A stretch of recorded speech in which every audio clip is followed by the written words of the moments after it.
if you're putting your life in their hands, if they choose not to listen to your tap, if they choose not to let go when they're choking you, then in theory, you could die. Like there's a lot of trust built there, a lot of vulnerability. And psychologically, it makes sense that would foster these connections that, you don't want to speak out against your coach or, your upper level teammates, because that means you could lose your entire family and these people that you've built all this trust with. Hey there, I'm Stephan Kesting, and this is the Strenuous Life Podcast.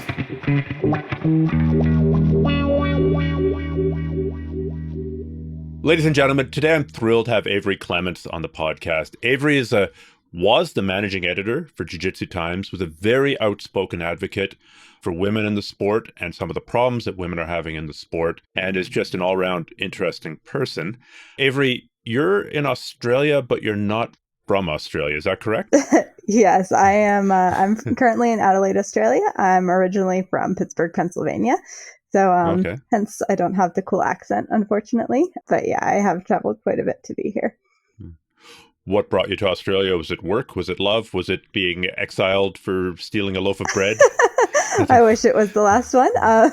It was my partner. He is from Australia. We met online through a friend, and he and his business partner were like, hey, come visit us over down under. And I never need an excuse to travel. So came down here to visit them, and stayed with the man who's now my partner, and we've been together for almost 4 years. So it was easier to come here than for him to go to the US.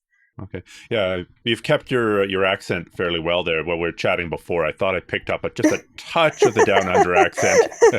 But you have to watch all the Crocodile Dundee movies or something to get the right accent. So you're a jiu-jitsu brown belt, yes? Yes, correct. Okay. How long ago did you start training jiu-jitsu?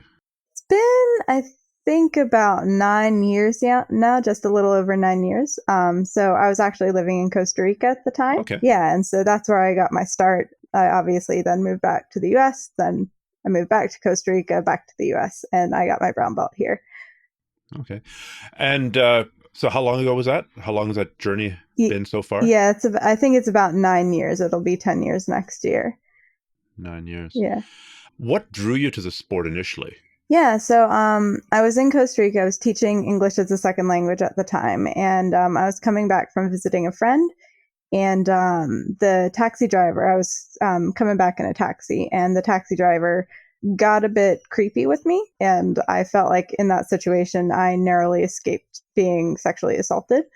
And so I got out of the taxi. I was, an emotional mess, and I was like, man, I never want to feel that powerless again. And so there was a local MMA gym. And so at the time I wanted to do Krav Maga. They offered Krav Maga. Didn't work with my work schedule. So I started kickboxing. And the guy I was dating at the time had just taken he'd just started jiu-jitsu classes. And at the time so he had the fervor of the newly converted. Yeah. And, he said jiu-jitsu, and I was like, yes, jiu-jitsu, like karate, I had no idea what it was, but I tried it. And I fell in love with it gradually. It wasn't like love at first sight. It was just like, oh, this is fun. I feel like I'm decently good at this for my size. And I kind of just never stopped going. There wasn't necessarily that moment where I was like, this is the day that I am obsessed with jiu-jitsu. It was just like, oh, this is cool. Like, I'm just going to keep going until, and I just never stopped. Mm-hmm. I remember years ago, and we're talking in the era when you'd be, half the class would be doing jiu-jitsu with a gi, the other half would be just shirts off, bad boy shorts, thinking that we were in the UFC beating the crap out of each other. And there was female attendance was maybe 1 in 100 people. And going, this sport is never going to take off among women just because of the close physical proximity that's involved. Like I realize that for self-defense, we have to learn to deal with that close physical proximity. But this is just too realistic, and arts like Krav Maga or, like remote chi kung fu killing have the advantage because they make a promise that you can deal with an attacker at a distance, and that you don't have to kind of get your hands dirty. You don't have to have somebody sweating into your eyeballs. And I was wrong, because there is a very strong female jiu-jitsu scene now. Mm-hmm. And I was further wrong that, like, if it ever does take off, it'll beat gi, because there's additional layers of barrier between me and between the person doing it and the person they're sparring against. But it seems that the no-gi jiu-jitsu scene is super powerful, is super strong among women as well. So I was wrong on both counts. Why do you think I was wrong, though? I thought my logic was rock solid at the time. Yeah. I've never really thought about it like that, but you're right. Like, in theory, it seems like that would make more sense. I don't know, man. Like, I started off technically doing gi. I actually couldn't afford a gi at the time when I was living in Costa Rica because my salary was so bad. I was so poor. But yeah, once I got started in gi, like, I fell in love with gi, and then I fell in love with no gi. I went back and forth. Like, there wasn't really a time where I was ever doing both equally. But I think maybe the no gi appeal, man, that's a really good question. It may have something to do with the fact that women do tend to be a bit more flexible. Like, I know I enjoy no-gi a bit more because I can slip out of situations. Like, I have short little T-Rex arms. And so I can kind of slip out of situations easier than in gi, where if I'm going against someone bigger and stronger, yeah, they can just kind of hold me there. And that's really frustrating. Whereas in no-gi, I can invert, not that you can't invert in the gi, but like, it's easier to use that to slip out of bad situations or slip into good situations. So, I mean, I'm sure it depends on the person, just like it would with men, the benefits and the things you may not like about either version of jiu-jitsu. But I think that's part of the appeal for women with no-gi is we can move a bit faster. We can use that, generally smaller size and more flexibility to our advantage a little bit more. Yeah. So you said what brought you into the sport was that encounter with a creepy taxi driver. Mm-hmm. Do you feel that training made a difference in terms of your self-confidence, being able to deal with and negotiate your way out of situations like that? Yeah, I think I went through something that a lot of people go through. As a blue belt, I was like, if you look back through my old Facebook memories, I was the person posting like, the ground is my ocean, I'm a shark. Like, I went through that same thing. I am a herd of sharks shepherding the sheep yes. through the sky. Yes, I've been loving those posts from you, by the way. But I wish I was coming up with, what Avery's referring to for people who are listening is on my Twitter, I've been enjoying the Rorden Gracie memes. And Rorden Gracie is an entirely fictitious Gracie who comes up, and people are inventing quotes for him that are just more and more ridiculous. It's so funny. Yeah, it's funny because it's accurate. They're not that far removed from reality. Yeah, yeah. The first time I saw one, I was like, oh, of course somebody said that. Of course there's some weird Gracie that I've never heard of who said that. And like, obviously it's fake, but it's so close to reality. So yeah, I was that, overly enthusiastic, overly confident blue belt who was like, if somebody catcalled me on the street, I'd be like, what, you want a piece of me? And, but now obviously as I've gotten older and I've matured, both in jiu-jitsu and just like in age, I think if anything, it's taught me just how fragile the human body is.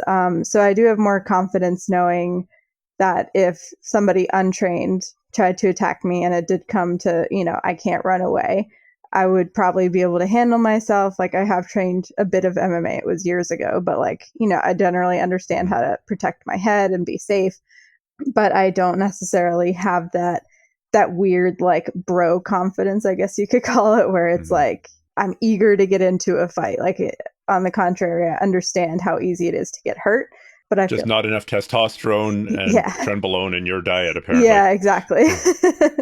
So yeah, it's helped my confidence in a lot of ways, but I think just it's also, I don't want to say it's gone the opposite way, but it's made me more aware of just how fragile we are as well. Yeah.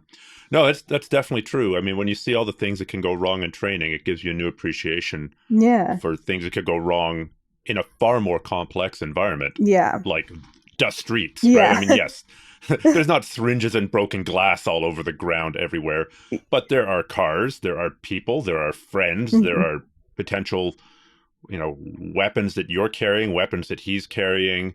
There's legal ramifications. Like, you might I think fundamentally, especially male martial artists, certainly speaking for myself, have this fantasy of like coming across a situation and knocking a guy out. and just watching him collapse to the floor. Mm-hmm. But that's not where the fight ends. Like after you hit him with your fist and say you get really lucky and knock him out, if he falls and hits his head on the pavement and shatters his skull, you've just murdered somebody. Yeah. And people have gone to jail for 10, 15, I think even 18 years for consensual fights where one guy knocked the other guy out. So you hit him with a fist and then you hit him with a planet. And no matter how tough your fist is, that curb that he's falling on is like that. The number of things that can go wrong in an actual fight is just gigantic. Yeah. Yeah. Especially when you look at jiu-jitsu where there's no striking, it's all a controlled environment. It's all consent based.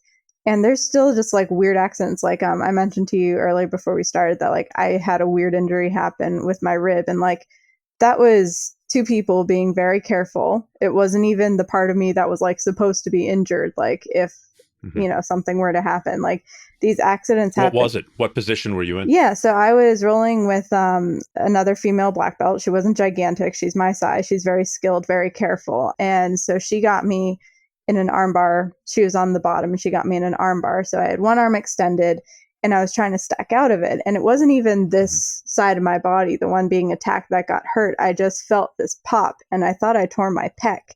And then all of a sudden my back started hurting. And I was like, oh, that's a rib. So yeah, I couldn't get up. And again, it wasn't even the side that was being attacked. It was just this weird freak accident, between two people who were being careful. Like I obviously was not being so stubborn that I wouldn't have tapped to the armbar. I did tap to the armbar. But yeah, just situations like that where you have two people who know what they're doing and they're in a controlled environment, a consent-based environment. They're taking care of each other.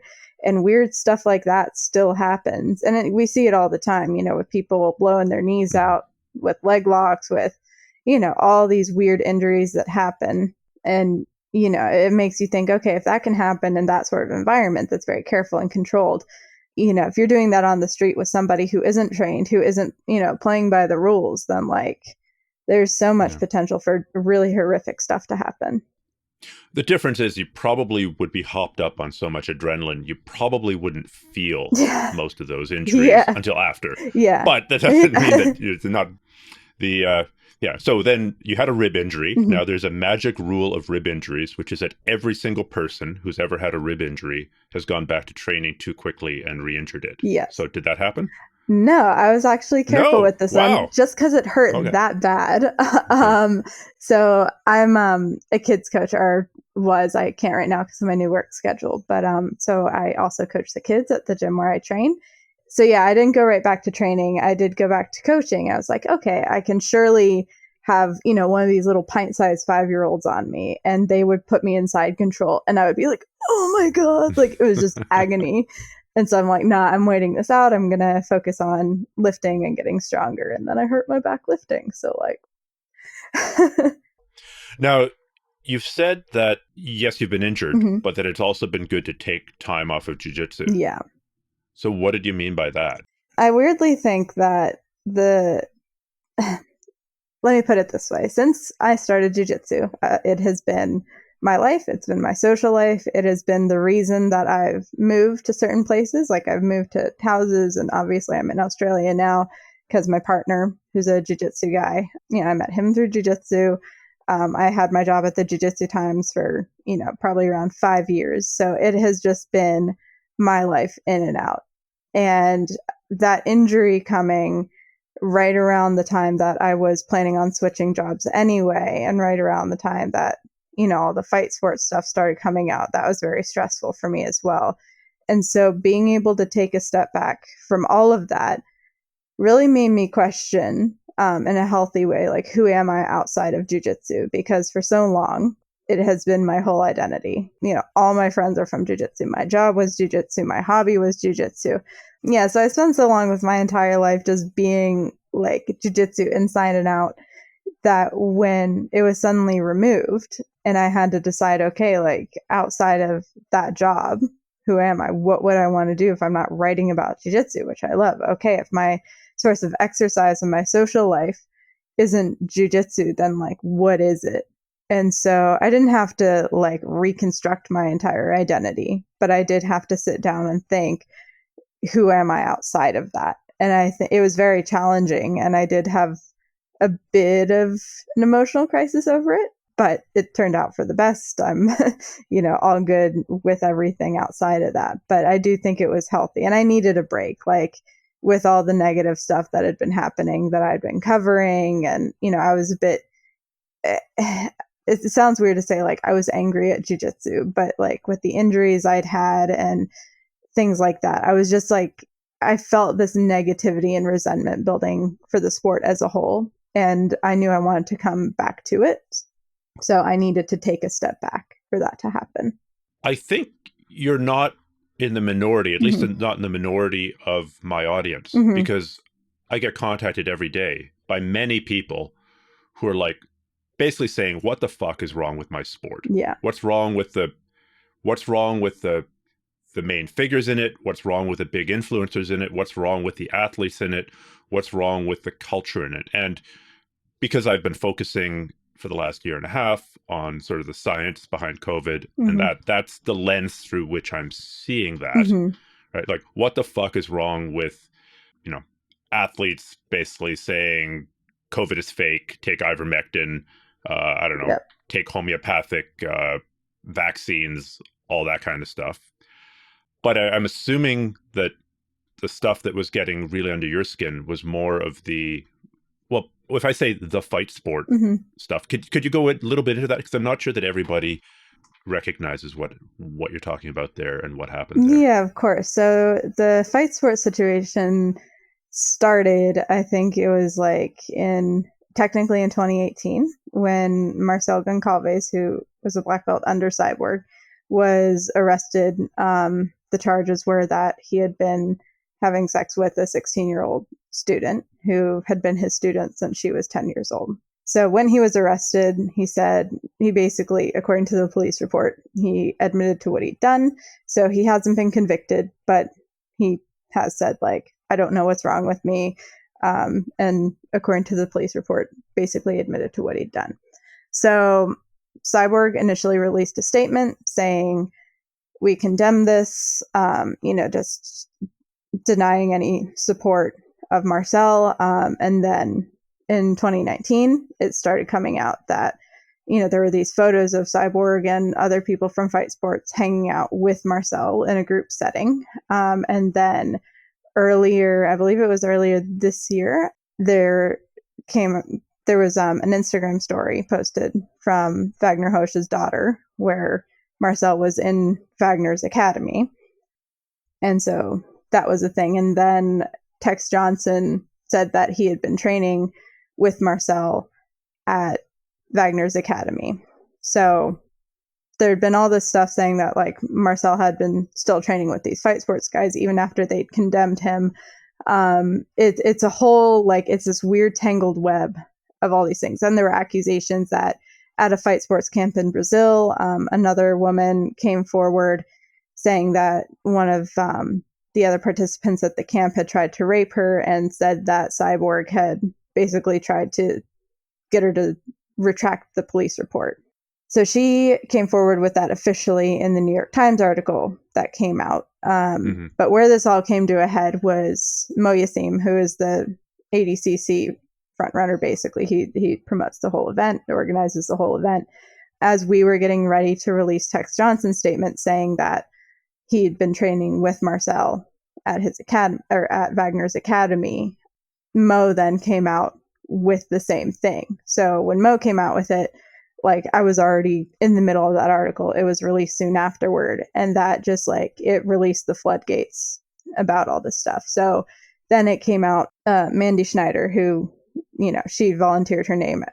She knows that, or she's, volunteered that information. I did an interview with her. She said that she was also raped by a Fight Sports black belt, and Cyborg revoked his visa.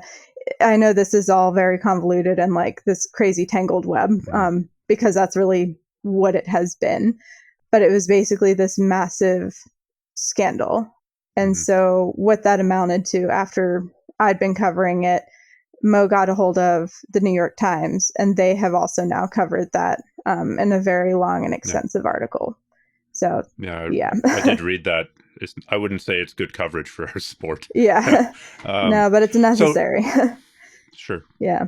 Now, some people are going to say, yeah, that's just an issue at that one academy, or there are some academies where this is definitely an issue, but you shouldn't tar the whole sport with it. What's your sense of, and some people would say it's endemic throughout the sport. It's endemic throughout any kind of setting where men and women are going to be in such close physical contact. What's your sense of that? Like, what percentage of this is concentrated in bad schools, and what percentage of schools would be bad? That's a really big question to ask without data. So it's 100% sort of speculation question on you. Yeah. I think it's a great question. I think that there is what I call like a hierarchy of complicity that happens. So yeah, there are just, you could say like a few bad apples, which we all know that like a few bad apples spoil the bunch. Like it's not just this isolated incident. So I think they're like, relatively speaking, there are a few bad people who are at the top who have done terrible things. But as you lower, it's like a little pyramid, so at the top you have these people who've done the bad things. Right below them are the people who are actively supporting them. So they're saying they're supporting them financially, verbally. They're saying like, oh, these people are so great. They're helping them in some way. And right below them, you have the people who know that these people are supporting these people at the top, and they're still attending their gyms. They're still going to their seminars. So they're supporting the people who are supporting the really awful people. And then at the very bottom, you have the people who are staying silent about all that, or saying like, oh, it's not my business, like, brushing it off as, we're not affiliated with them. Like, it's not my problem. I don't have to deal with it. I'm staying out of it. So because you have this like pyramid, I think it's hard to say like, oh, it's just a few bad people, because those bad people are not immediately being ostracized from the sport. They're not being kicked out of events. They're not, promoters aren't saying like, you can never compete for us again because of what you've done. And so it's not just about those bad people at the top. It's also about the people who are supporting the bad people. And then those students who are staying under the people who are supporting the bad people. I don't know if that makes sense, but because of that, I think it does create a broader issue. So I don't know if it's necessarily that there are more terrible people in jiu-jitsu, but I do think there is that culture of hero worship and that, bit of a culty sense that I'm sure you've seen as well, with all the anti-vax stuff that has really contributed to that and made jiu-jitsu a safe place for bad people. Yeah. Yeah. It's such a tricky situation. I mean,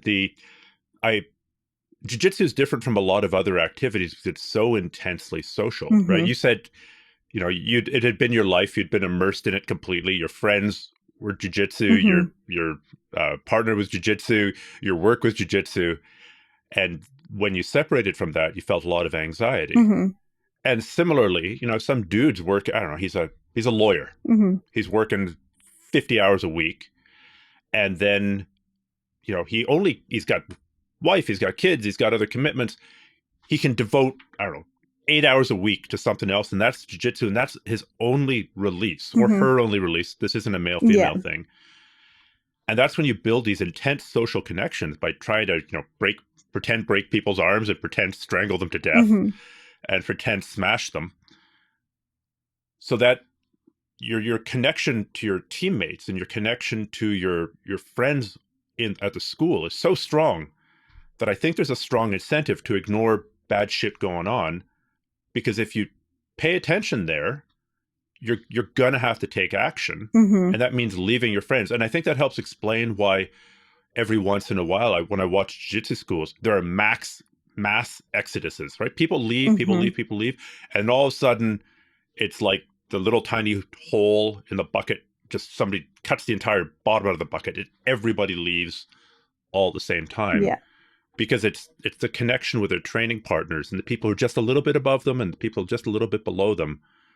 That's almost more important than the connection to the school itself. Yeah. I actually chatted with that a little bit with Liz Beaver, who I think you're familiar with. But she brought up a very good point that like that sense of connection is so important that, like you mentioned, it makes it that much harder to speak up against, when your coach does something bad. It's like, I don't want to say you've been brainwashed, but like kinda, like for better or for worse, you've been kind of brainwashed to be like, this is my entire life. This is my only outlet. These people understand me. And like psychologically, it makes sense. You are choosing to be very physically and emotionally vulnerable with those people. You are literally putting, I know it sounds corny and cliche, but like if you're putting your life in their hands, if they choose not to listen to your tap, if they choose not to let go when they're choking you, then in theory, you could die. Like there's a lot of trust built there, a lot of vulnerability.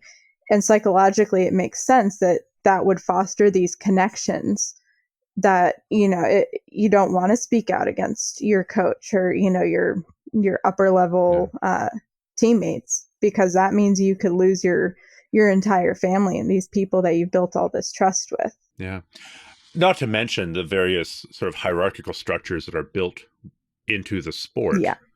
Right? I mean, we don't call somebody coach, we call them professor, except I refuse to call somebody professor. Yeah, it's silly. Or master.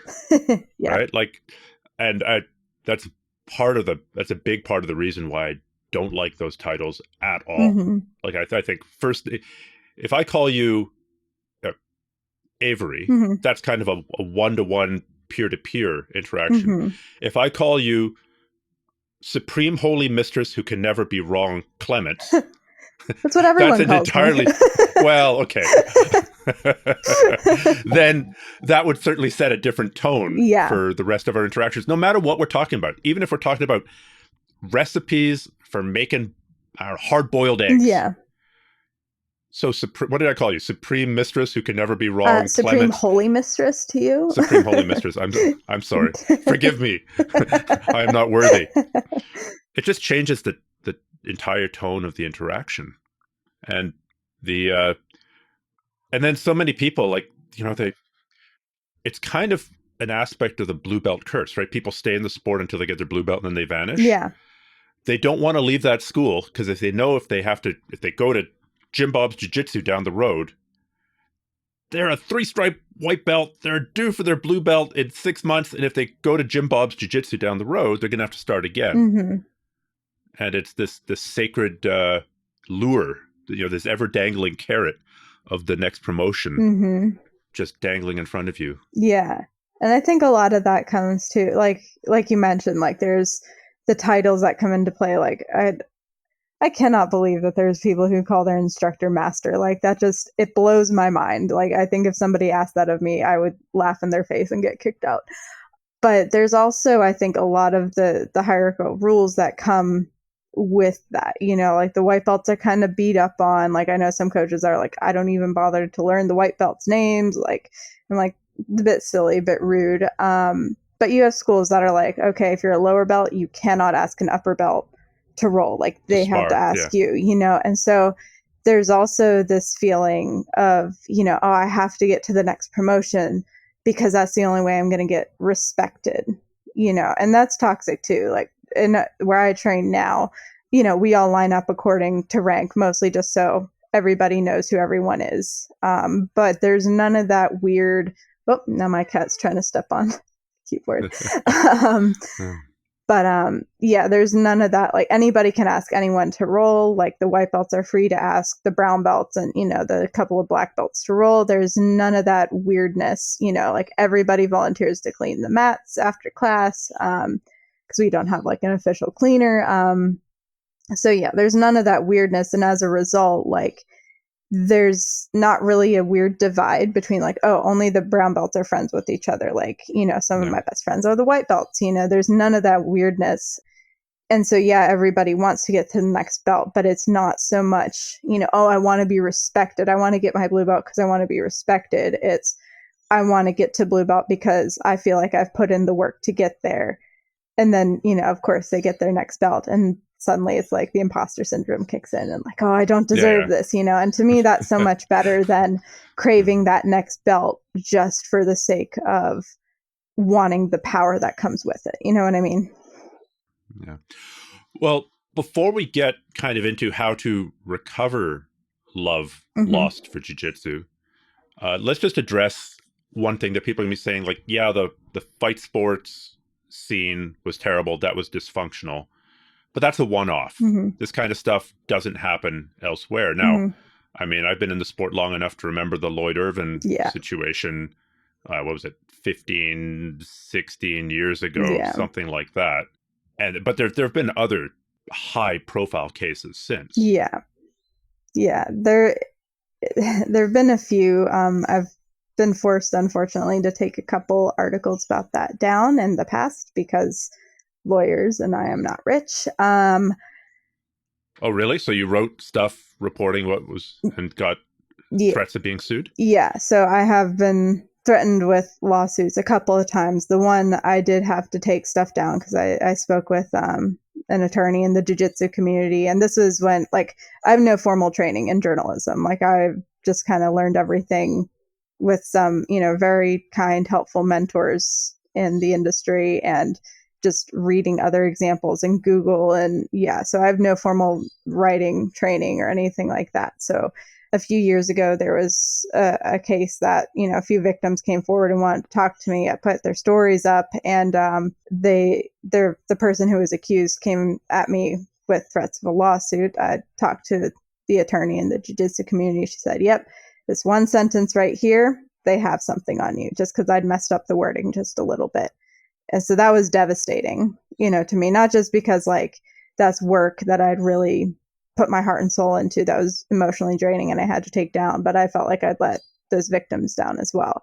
So with the fight sports situation, like, I have been very careful with all that to avoid that.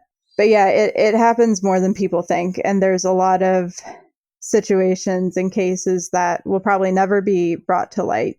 I've gotten a lot of DMs from people over the years saying, like, please help with this. Like, this has happened to me and I can't do anything, not only for my protection, but also for theirs, whether that's, there haven't been charges filed or there's not enough evidence to really, like, bring a story forward, or they're not willing to come forward. Like, there's so many variables that come into it, but I really don't think people realize just how much this happens. I do think they realize, like, oh, it's just like any other sport. But for me, and I don't know a lot about most other sports, I've always really just done jiu-jitsu, but I just feel like there is no way that this happens as much in other sports as it does in jiu-jitsu on a global scale. I don't believe it for a second. Like, there's too many vulnerable people that come to jiu-jitsu, and there's people in power who prey on that in jiu-jitsu, and there's not enough regulation. The people in power don't care about that stuff. There's not, like, we have the IBJJF, but like who have they ever banned from competing? Yeah, exactly. Like, it's ridiculous. So I do not believe for a second the people who say, oh, this happens just as much in every sport, it's just a microcosm of the outside world. Like, no, you're marketing towards women, especially in jiu-jitsu, is like, you have to join the sport because there are rapists hiding in bushes coming to attack you, and so those people come in because they're scared or because they have been abused. And then the people at the top are power hungry and they have no formal training. There's no HR department in jiu-jitsu. There's no real, I guess you could say, reporting system. There's no real consequence aside from, like, the law, which, I mean, I'm sure you've heard the statistics for how successful, I guess, those cases for sexual assault and abuse are, in the legal system. It's not great for victims. And so, yeah, like, I don't believe for a second that it's not as prevalent. Okay. Now, there's kind of an adjacent area that's tricky, but I think it's quite different. And that is that if people are spending a significant amount of their time doing an activity, and they're presumably they're working and they're doing an activity, whether that is, trap shooting, fly fishing, or jiu-jitsu.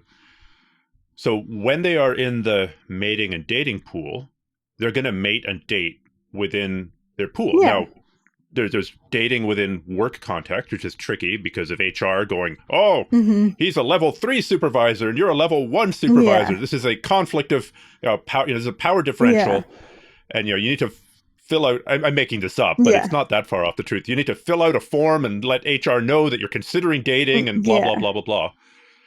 So I don't see all mating and dating within a school, even between instructors and students, as intrinsically evil or intrinsically No. bad. And I know many good outcomes there. Yeah. So then what's the difference there between me being an instructor and me dating presumably a female, presumably lower ranked than me, given that I'm an instructor? So there is a power differential there. And me being a creepy instructor and preying on vulnerable people. What are the ways that we can distinguish those two things? Because I don't think it's fair to lump them all into the same category. No, and I agree with you. 100% I agree with you. And I think that's a tricky question. It's one that I've wrestled with for a long time, because a lot of times, like, I can see the difference, but I can't, it's hard to pinpoint exactly like those tiny little variables. But I think a lot of times it comes down to if it's a pattern. You know, if you have a black belt instructor who's always going after these brand new white belts, then like that's probably not just like, oh, a once in a lifetime meeting between a coach and a student and there's just that connection. You know, that seems a bit more deliberately predatory, like you're using your students as a dating pool sort of thing. But if your instructor, you know, if you're a brown belt coach or, you know, even a black belt coach, and you've known the student for a while and you have that a mature discussion about that power differential and say like, okay, you know, what does this mean for us? Like, are you aware of this, you know, this differing power dynamic? What happens if this doesn't work out? How are you, as the lower ranked student, you know, as the person who's lower in that power dynamic, going to be protected?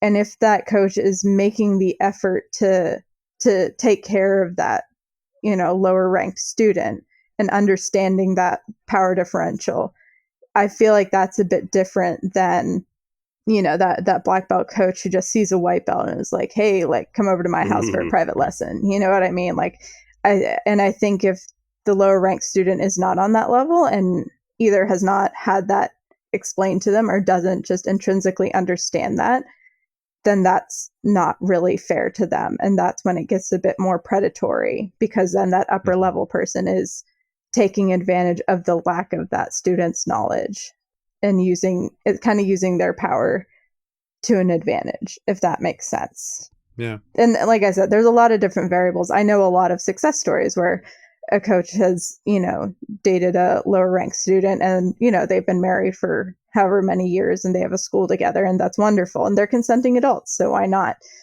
But I do think that power difference does have to be acknowledged in order for it to be fair. Obviously, if it's two similarly ranked students, like, I don't see anything wrong with like brown belt dating a purple belt. You know, like, you've both been in the sport long enough to understand those things. But yeah, I've also seen situations where, you know, like if the coach dates a student, it doesn't turn out right, and like the student basically gets bullied out of the class. They're not being treated like a student anymore. They're being treated like an ex-partner, ex-lover, whatever, ex-fling, and they're made to feel unwelcome in that school and bullied. And sometimes it's hard to tell right off the bat. Sometimes that just comes with years of, like I said, that pattern that keeps happening. Yeah. I mean, good relationships go bad all the time. Yeah. And so I would agree, for the instructor, it's a little bit more potentially dangerous to be dipping into that dating pool, because now if something does go wrong, you know, there are these questions of assault and power differentials and revolt in the student body and that sort of thing. Yeah.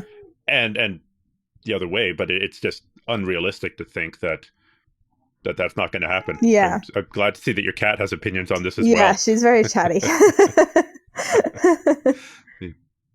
So then you said some time away. You've had some time away from the sport, both because of injury and just burnout, it sounds like.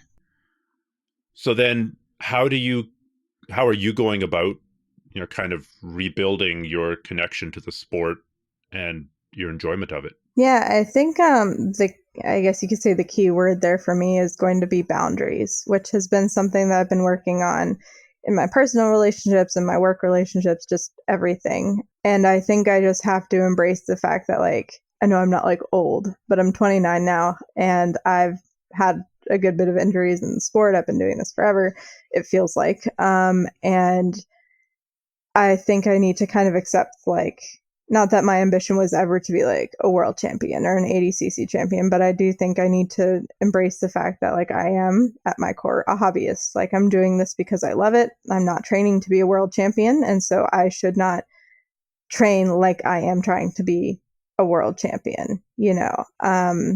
And I think so when I come back to jiu-jitsu, that's going to be something that I'm enforcing, like, and that's something I think a lot of people in jiu-jitsu are kind of sucked into, because their friends are like, no, we have to train every day, like 3 hours a day, have to constantly get better, always watch the, you know, the latest DVDs coming out, like watch technique, get better, get better, get better. And I've just come to realize, like, that's not the relationship I want to have with jiu-jitsu. Like, I'm doing this because I love it and because it's fun. And I'm just going to embrace that more and not be apologetic about that. And the same goes for my writing. Like, I've been doing a lot of writing, I guess, like event coverage for athletes that I don't necessarily like as people. And I've kind of hit that point in my jiu-jitsu journey where I went to the top of the proverbial mountain. Like, I covered ADCC, I've covered the World Pro, and I was like, I've seen kind of what I can do, what I'm capable of, and I've decided I don't want to be at the top of that mountain anymore. I want to be a bit lower. I want to do the interviews that I want to do, interview the people that I think are worthy of that coverage, and cover the stories that I want to cover. And then do something that has nothing to do with jiu-jitsu for my main career, so that I can enjoy that aspect of it. I can enjoy jiu-jitsu. I can enjoy writing about jiu-jitsu. I can enjoy writing again. And so, yeah, I think just setting those boundaries and enforcing them, making myself stick to them, is what's really going to be key for me. Not putting that pressure on myself that I have to be the best in everything that I do in jiu-jitsu. Now, you've also covered MMA and the various. So if I think of, I mean, I agree that there are segments of jiu-jitsu that are pretty toxic. Yeah. But when I compare it to MMA, oh my God, like MMA right now, it seems like a race to the bottom. Yeah. It really does seem like, I mean, I'm not deluding myself that, you know, in the early days of the UFC, it was all about honor. I mean, you had idiots like Tank Abbott and, you know, it's like basically a bunch of steroid cranked monsters, you know, willing to do anything and or say anything to win.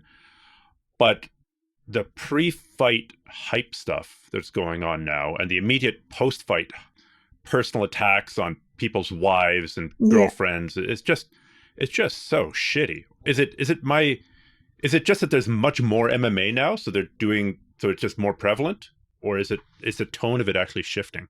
Yeah, that's a really good question. I'm not, this is something that surprises people. I don't actually enjoy watching MMA that much. Part of it is because of all that. Like, I feel like the hype around it is a bit toxic and weird, and it just feels ingenuine. So I haven't followed it very closely for a long time. I pretty much just covered it for work. But I do feel like I've noticed, I've seen some people call it like the McGregor effect. You know, like, if you talk more shit, if you have more controversy surrounding you, like, you're more likely to get booked, even if you're not winning as much. You attack more buses. Yeah, like, you attract more views, and so, like, I feel like that's a big part of it. Yeah, because I don't remember seeing it quite as much before Conor McGregor started all his bullshit. Again, I wasn't necessarily as deep into the martial arts world back then, but again, it's kind of consequence-free bullshit, right? Like, it's okay. I understand you got coked up and flew across the Atlantic on a plane to attack a bus. Yeah, who among us hasn't? Who among us hasn't done that? But basically, there's zero consequences, and really, it doesn't. You don't have to use very much imagination to see Dana White going, "Oh my God, this is going to sell so well." Yeah. Or that when McGregor broke his leg in this last fight, like, he hasn't even been carried out of the ring yet. Yeah. But he's already screaming for the mic and, like, literally saying that he's going to be banging his opponent's wife in the club, like, and that she's a skanky little hoe. Yeah. And, like, I understand that a fighter might do that once, but I don't see there's just no no consequences to doing it once, twice, 3, 4, 5 times. I mean, how many second chances has John Jones got, for God's sake? Oh my God, yeah. Insane. That's insane to me. I guess how would you square that if you were the management of the UFC? It's not our job to be the morality police. These guys are fighters. Boys are going to be boys. And it puts seats into the asses and buys onto the pay-per-views. Yeah. Like the UFC in particular, I feel like has always been just very, I don't know, man. Like I hate to use the term because I know people like get all up in arms about it, but it's like the embodiment of toxic masculinity half the time. Like there's a lot of that, like just overly testosterone, like this is what men do. Men fight. Men have to say these things. Otherwise, they're a little bitch. Like there's so much of that. And it bums me out. Like it's weird to think that like I've been in the martial arts scene long enough to remember like the first women's MMA fight in the UFC, or to remember when Dana White was like, "Oh yeah, we'll never have women fighting in the UFC." Like that's wild to me. That seems like something that would happen like maybe in the 70s, and like yeah. I've been around for that. Like not even alive, but like in the martial arts scene for that. It's been in the past decade. I think it is worse with the UFC. Like you zeroed in on the UFC kind of going full professional wrestling in that respect. But there are other, like ONE FC doesn't seem to have that. Yeah. And I guarantee you that the men who are there want to win just as badly as the men. And I'm restricting this to men because ever since Ronda Rousey retired, the level of trash talking in the women's division has gone down. Yeah. But I wasn't a fan of Ronda Rousey's trash talking either. Yeah. But it does seem that in other promotions, talking absolute shit, attacking buses, threatening to, sexually assault the wives of other fighters or whatever, does have consequences. So you can't keep these, testosterone enhanced, GH enhanced, trenbolone enhanced, super alpha aggressive men under control with sufficient consequences. Yeah. Like, oh, you're going to behave like that? I mean, like, I don't think they're any more alpha, to use a term that I don't kind of like, than NFL players. Yeah.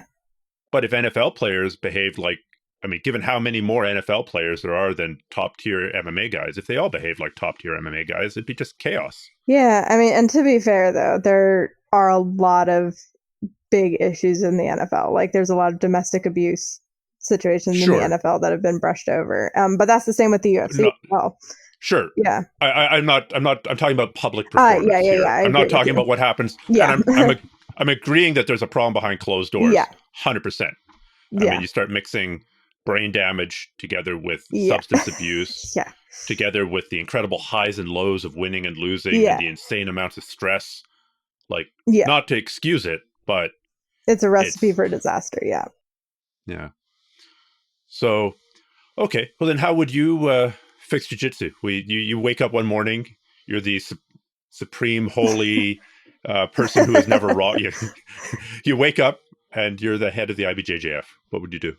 I'd have more regulations in place for sure. I don't know exactly what that might be, but I would surround myself with people who are experts in that. I know I always mispronounce their last name. I'm so sorry, guys. But I know Lorian and Alex Suriaki, I think is how you pronounce their last names. They've started something called Off the Zone, which is basically an initiative to help support mental health in jiu-jitsu. So like if people have panic attacks on the mats, like how do you handle that? Basically like first aid for mental health. So they've been doing a really good job with that. Just more trauma-informed instructors in general. And if there are people who have been convicted of these terrible things, like boot them out. Don't let them compete. Don't let them be on, any sort of promotion. Don't let them coach. Like there should be some system in place where these people should not be allowed to coach anymore. Yeah. The IBJJF should be, if they're going to claim that they are this big governing body of jiu-jitsu instead of just this for-profit company that, makes you pay a bunch of money to compete every year. Like they need to actually do more for the athletes and protect the people who are competing for them and protect the people in the sport, because right now it's not happening.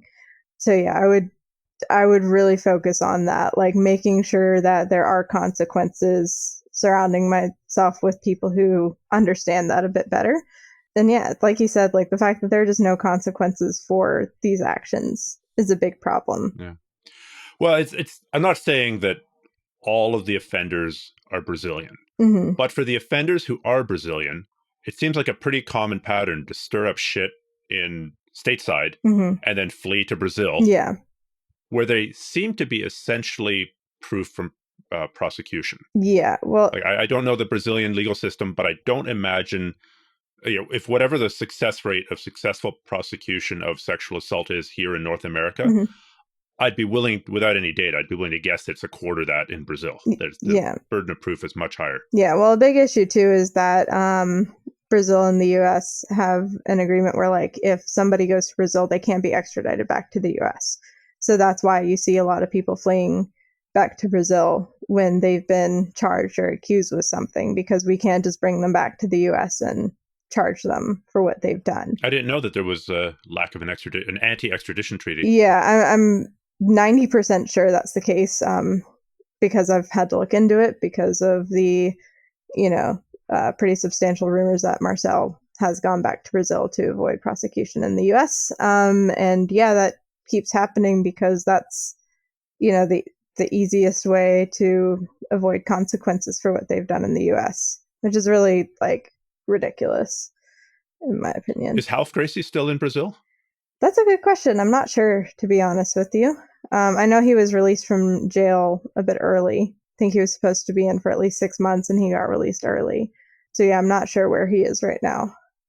Okay. So on a happier note, now that you're freed up from having to write, what are you going to write about? Yeah. What are some projects that you want to undertake? Yeah. I'm always a fan of just interesting people in the sport, or just in martial arts in general. Like one of my favorite interviews I've ever done, I don't know if you're familiar with Avatar: The Last Airbender, that series. Yep. Yeah, so I interviewed the martial arts coordinator for that series.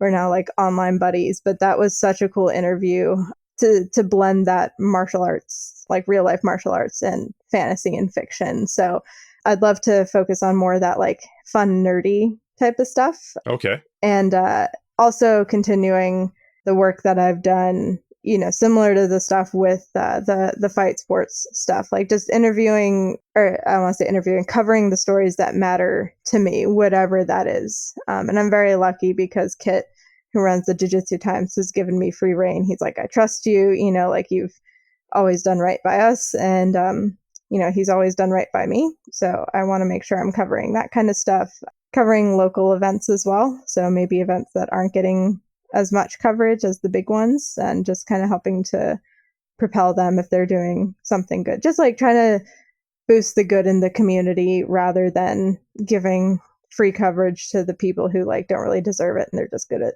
choking people. Okay. So we spent a bunch of time talking about the problems in the community, and they're undeniable. So just to finish up, what advice would you give to somebody? Well, make it a woman. Doesn't really, well, it matters to some extent, but what advice would you give to a woman who's looking to start jiu-jitsu, and she's in a moderately large city, and there's, I don't know, a bunch of schools? How should she choose, and how can she sort the wheat from the chaff? How can she pick the toxic places from the not toxic places? Yeah, I would say, first of all, don't feel like you have to commit to one place just because you've been training there for a couple months. If you start training there and you start to get bad vibes, it's okay to leave, no matter what anyone tells you about, loyalty. Honor. Loyalty. So no matter what anyone tells you about that, you are free to leave. You are a paying customer, and you deserve, if your favorite coffee, or if you went to a coffee shop and they were shitty to you, like, you wouldn't be like, oh, I have to express loyalty to this coffee shop. Like, go somewhere else, buy your coffee somewhere else, get your jiu-jitsu somewhere else.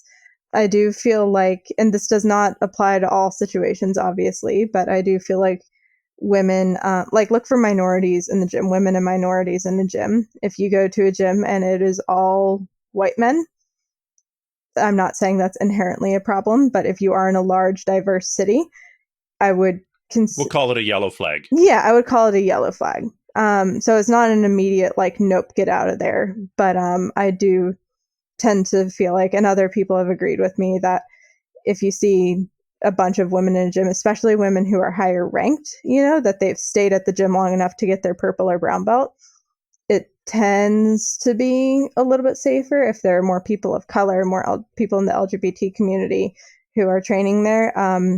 They are kind of targets for bad people.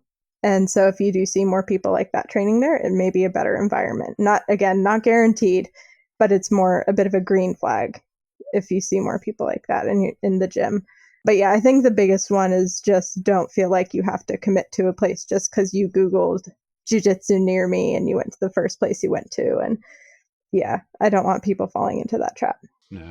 The only thing I would add to that is if you Google Jiu-Jitsu near me and you're going to get a bunch of results in most towns, go check out every single place. Yes. You're definitely not under any obligation to go to and sign your life away and sign a 1-year contract or the black belt membership club contract. Yes. With a very first place on the very first night.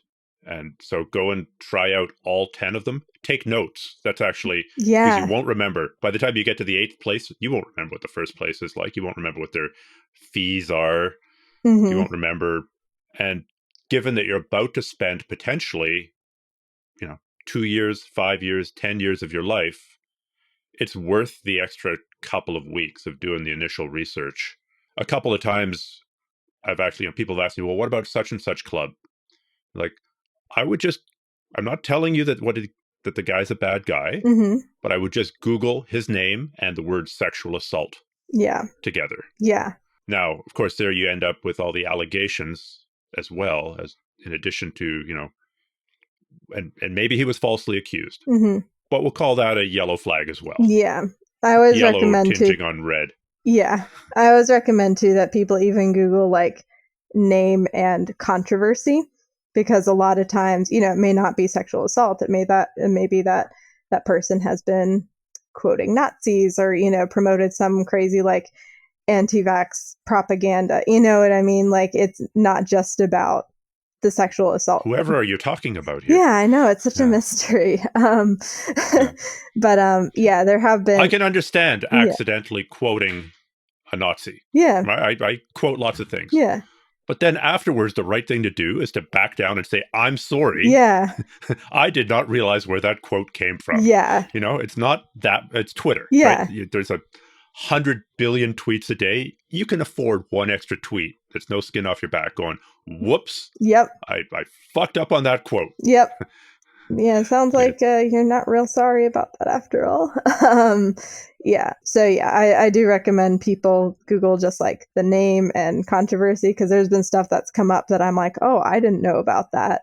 And I do tend to do that anymore, even before I interview people, just to make sure I'm not interviewing somebody who's done or said something incredibly stupid and then, double down on it. So. Yeah. Well, I mean, once you're a supreme overlord grandmaster, it's really difficult to say that you were wrong. You know what it's like. Yeah. Supreme holy mistress exactly. who was never wrong. I've never been wrong in my life. Okay. Well, thank you so much for joining us today. I got to ask. Yeah. We're getting off jiu-jitsu here. Yeah. But I know there's a whole bunch of Americans who are all of a sudden super concerned about freedom in Australia and are thinking about invading Australia to restore Australian freedom, which seems like a strange concern. Yes. So how is life in the dystopian hellscape of Adelaide right now? Oh, man, it's terrible. We have no active COVID cases. I live in fear every day. Healthcare is covered by the government. It's terrible, honestly. No, but in all sincerity, a lot of the fear mongering has sounded absolutely ridiculous to a lot of people living here. We do have some anti-vaxxers, a few people who... Oh, there are some very, very outspoken Australian MMA fighters who basically will never pass a conspiratorial tweet without retweeting it. Exactly. So yeah, you do get those people. I do feel like there are not nearly as many as there are in the US. But especially in Adelaide, like in South Australia, we don't have any active COVID cases. We have to wear masks in public. They are mandating that people get their vaccinations in certain settings, like healthcare settings. I just got my second vax last week. The vaccine rollout was a little slow here. Yeah, so I'm fully vaccinated at this point. And yeah, but like it is not this hellscape that people make it out to be. We've had 2 quick lockdowns here. I think one was when everything kicked off last year. And then we had one that was like a couple days long. And then another one that was like 6 days long. Everybody was pretty chill about it. And they kind of got the COVID cases out of the way. Like they got it under control. And we really lived our lives as normal here in Adelaide. Melbourne and New South Wales have had it a bit rougher. They've had more extended lockdowns. So I understand the fear and the impatience that comes with that. But like in South Australia, it is not like we need to be saved from this tyrannical government. Like we're doing okay. We're doing just fine. Yeah. Well, I mean, I guess you guys kind of painted yourself into a corner by deciding to do the island kingdom close the borders thing. Yeah. But at the same time, not paying top dollar to get front of the line access to the vaccines. So if you just opened up completely business as normal without any chance of, I mean, if you're only getting your second shot now at age 29, that's like, I don't know, like 8-9 months behind North America, probably. Yeah, so we were a bit behind with that. I don't know exactly what happened, but I know the vaccine rollout was not great. But there was also not an incredible urgency like there was in the US because we didn't really have, I don't even actually know if we've had more than 14 cases at a time in all of South Australia, which is the state that I live in. Again, Sydney and Melbourne, which is a bit more populated, it's been a bit worse, but it's still like, it's nothing like it has been in the US. Yeah. Yeah. The now I'm going to go way off topic. Yeah, that's okay. I don't know where I stand on vaccine mandates for the public, but for healthcare workers, for doctors, nurses, paramedics, firefighters, cops, as a firefighter, we're entrusted by society. We're paid out of the public purse. Yeah. That we take money from taxes and give it to us. And we get special rights. We get to kick your door in if we think that you're having a heart attack. Everybody on my truck, all 4 guys can come into your house to deal with an emergency. Yeah. So your grandmother's having a heart attack. We do CPR on her. We save her. But one of my guys gives COVID to grandpa. Yeah. And he frickin' dies. Like, no. Yeah. In terms of if we're a public servant being paid out of the public purse off of public taxes, then we have a responsibility to take care of the public. Yeah. Now, it's not perfect. Like, yes, you can infect people if you've been vaccinated. Yes, you can catch COVID if you've been vaccinated. You can even die. But that's like saying, vaccines work or they don't. Okay, seatbelts work or they don't. Yep. That's not people die with seatbelts on all the time. Yeah. So. No, I agree with you completely. 100%. Yeah. So it's I don't know where this rant came. I guess I've been talking with another firefighter who's extremely reluctant to get vaccinated. Yeah. But you don't have to stay a public servant. Yeah. Right? Like you don't have to keep the right to be able to go into people's houses to try and help them. Yeah. On what's generally a pretty bad day of their lives. And maybe make it way worse for them. Yeah. So. No, that's a really good point too that I honestly hadn't even thought of. Like, to me, it's always been like, of course, if you work in a medical setting, like, what are you doing if you're not getting vaccinated? Like, that should be something you strongly believe in and advocate for. But makes perfect sense what you're saying as well, that, the way you interact with the public, that's so different from everyone else. It just makes sense, for all the reasons that you just mentioned. I became kind of an unofficial keeper of some information after a Reddit thread where I was trying to figure out if there were any schools that were either had vaccinated only classes or were following the vaccine mandates in their state or their province, saying in order to do this close contact sport, you have to be vaccinated. Yeah. And I would say generally, at least 50% of the clubs have a violent reaction to this. Mm-hmm. And there's, if a club in, I don't know, Seattle says, yep, we have a vaccine-only training policy, they're going to get Yelp bombed by people living in Florida and Texas saying, I would never train here again. Yeah. You never did train there.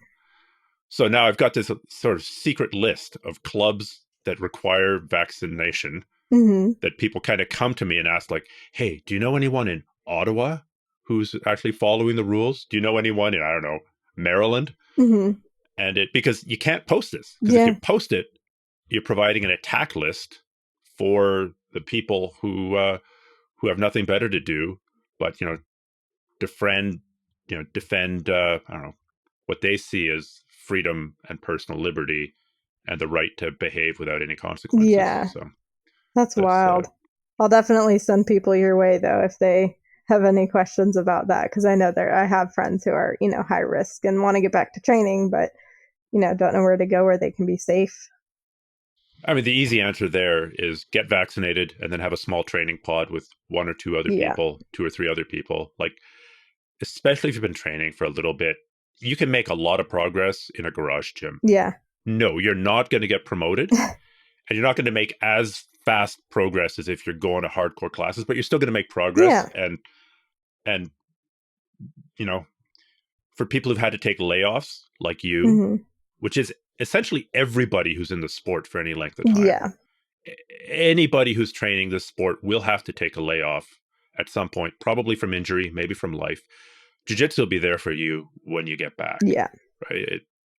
And that's, and hopefully you can find a good training environment that's accepting of, you taking time off and then coming back to it, taking time off and coming back to it, as opposed to an instructor like, you betray the school by, where are you? Yeah. Yeah. Difference between like accountability and like just being negligent of your students' needs. Okay, Averi. So obviously Jiu-Jitsu Times, you do a ton of writing on there. How else can people follow you or keep track of what you're doing? Yeah, I mean, I've kind of cut down a bit from so much jiu-jitsu content recently because I've been out of the sport. But you can follow me, my absolutely ridiculous thoughts. Sorry, my cat's attacking my hand. You can follow my weird, ridiculous, random thoughts on Twitter and Instagram, BJJ Averi. I also really have an affinity for spiders and bugs and all things entomology. So if you enjoy that. That's why you moved to Australia. Yeah, exactly. Yeah. What's the biggest poisonous thing you've seen in Australia? So if you, the funny thing is, it was a brown recluse spider. Now, let me tell you about these spiders. You got me on my spider rant now real quick. So spiders in Australia aren't actually that dangerous. The most venomous ones we have are redbacks, which are basically black widows or comb-footed spiders.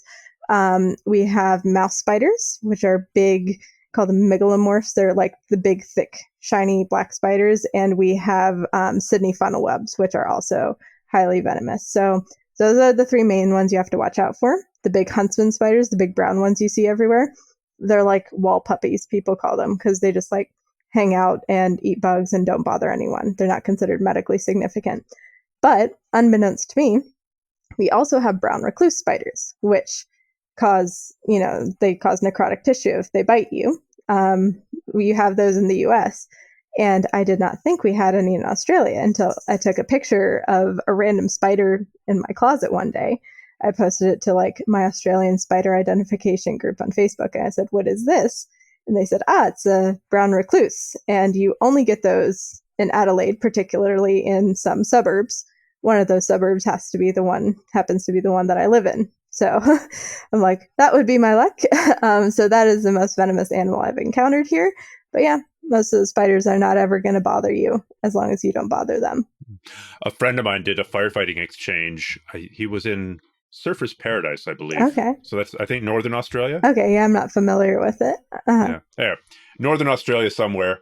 And they were going to a bushfire, right? There's like grass and shrubs and eucalyptus thingies on fire. And all of a sudden, as this wall of flame is coming towards where they're making their stand, these gigantic spiders start running out of the grass ahead of the fire. It sounds like those were what do you call them? Wall puppies? Yeah, the huntsmen. Yeah. How big are they? They can get. I've seen only like really small ones, but they can get up to like that combined with their legs. They have long legs. Yeah, he just shot himself. Like, ah! all these giant spiders rushing towards him. Like, he wasn't afraid of the fire, but he was afraid of the spiders. That's so funny. So. I'd be the opposite. I love spiders so much. Well, sounds like you're in the right place. Yeah. All right, Averi. Yeah. Lovely to reach out and make contact, and thanks for sharing your thoughts, and hopefully slowly jiu-jitsu will get back to normal. Yeah, thank you so much. This has really been an honor to be on your podcast, Stephan. Thank you so much.